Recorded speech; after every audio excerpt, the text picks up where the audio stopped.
سلام بچه. میدونین در باره ما کی گپی خوب میگن؟ وقتی که مودی میگن شخصی خوب بود. بچه از شما منظرت میخوام. بچه جان راستی طول چند سال است که دیداری روی شما را ندیدم. دیداری روی شما را، آغوش گرم شما را ندیدم. همه ای سببش تنها دست کوتاهی است. بچه تنها سببش دست کوتاهی است، اما دستمون که کوتاه است از پدر از مادر دور است. از شما عذر میخوام بچه جان. راستی از انسان‌هایی شنیدم که پدرم پیر شده. بچه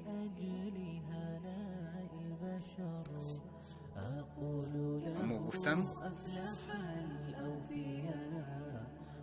در دهان پدرت دندانی نمانده است.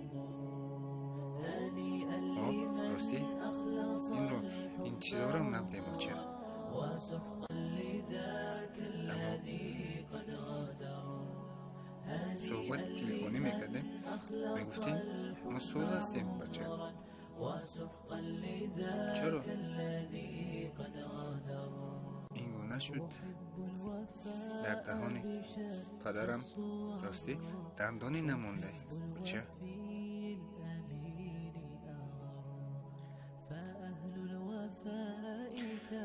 شما مرا ببخشید بچه جان که من طول چند سال است که دیداری روی شما را ندیدم. زحمتم تواناییم تنها به خاطر شما است، به خاطر پدرم. نصیب دیداری همدیگر را میبینیم بچه جان. با پدرم گویین که فرزندتون میبیاید بچه. کمی دیگرم کار کنم میبیم بچه جان. سلامتی ما 100 بار ساز خوب